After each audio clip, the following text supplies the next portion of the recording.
अस्सलाम वालेकुम दोस्तों, उम्मीद करता हूँ आप सब खैर खैरियत से होंगे। Welcome to Qamar Afridi vlog. दोस्तों, आज आपको हम ये बताना चाहते हैं कि जनूबी पंजाब में कौन कौन सी फसलें काश्त होती हैं। हमें उम्मीद है कि इंशाल्लाह आपको हमारा ये टॉपिक बहुत पसंद आएगा। इसलिए जाने से पहले आपसे हमारी दरख्वास्त है कि हमारे चैनल को आप सब्सक्राइब करें, लाइक करें एंड शेयर। ये फसल जो आपको नज़र आ रही है चारों तरफ, ये गंदम की फसल है। और यहाँ पर गौर तलब बात यह है कि जैसा कि आपको इल्म है कि गंदम का बहुत बड़ा बहरान हमारे मुल्क में है। यहाँ तक कि हमारे मुल्क के शहरियों को कतारों में खड़े होकर आटा लेना पड़ रहा है। इसकी क्या वजह है? पहले अगर देखा जाए तो किसानों ने गवर्नमेंट के हिसाब से जो गंदम सेल की थी तो फ़ी मन के हिसाब से 2200 रुपये जो थी किसानों ने फ़रोख्त की थी। लेकिन अब मैं न्यूज़ पे देख रहा था कि 3100 रुपये के हिसाब से 20 किलो के आटे का थैला शहरियों को मिल रहा है।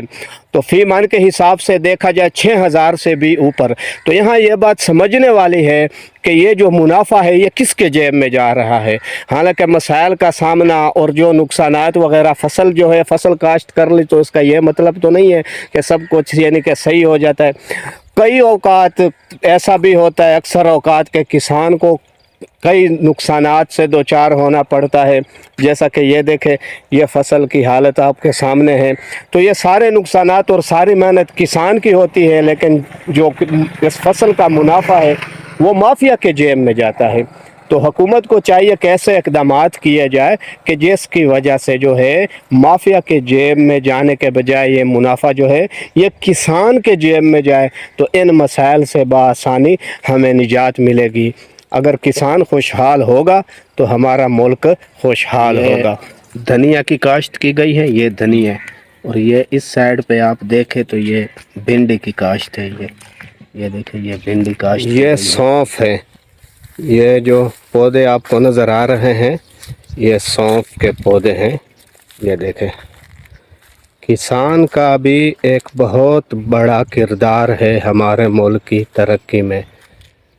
ये चीज़ें, ये फसलें, ये जो कुछ हम तक पहुंच रहा है ये किसान की मेहनत के समरात ही है, जिससे हम और पाकिस्तान के तमाम शहरी अल्हम्दुलिल्लाह मुस्तफ़ीद। ये जो पौधे आपको नज़र आ रहे हैं ये किनोला के पौधे हैं। अब इसकी कटाई मुकम्मल हो गई। मार्च के आखिर में तकरीबन इसकी जो कटाई है वो मुकम्मल हो ही जाती है। तो ये किनोला और सरसों यहाँ पर इसकी भी अच्छी काश्त होती है। और आजकल जैसा कि देखा जाए कि घी की कीमतें कहाँ तक पहुँच गई, तो इस सूरत हाल में कुछ शहरी अब इसी किनोला से ऑयल निकाल कर घी के तौर पर भी इस्तेमाल कर रहे हैं। और बजाय शहरों के जो घी वगैरह मिल रहे हैं मार्केटों में, तो उसका पता ही नहीं। जैसा कि अब सुनने में आ रहा है कि साबुन तक की मिलावट उसमें करते हैं। तो इसलिए यह मकई की फसल है, और मकई की फसल की हम बात करें तो इसकी अहमियत बहुत ज़्यादा है और इसका इस्तेमाल दिन ब दिन हमारी ज़िंदगी में बढ़ता ही जा रहा है।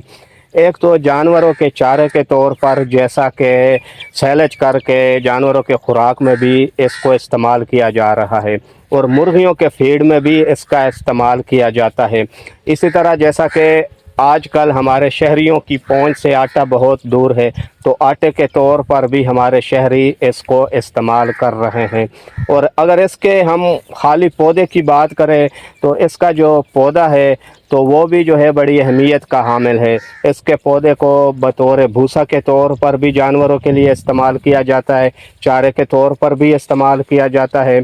और जैसा कि देहातों में तो जो सहूलत गैस की होती है वो यहाँ पर होती नहीं, तो आग के लिए बतौर ईंधन भी इसका इस्तेमाल किया जा रहा है। देखें जी, ये मकई की फसल है। माशाल्लाह यहाँ ज़िम्मेदार बहुत मेहनत करते हैं, और ये आपको मैं दिखा रहा हूँ। ये अपनी फसल पे जो है हमारा दोस्त स्प्रे कर रहा है।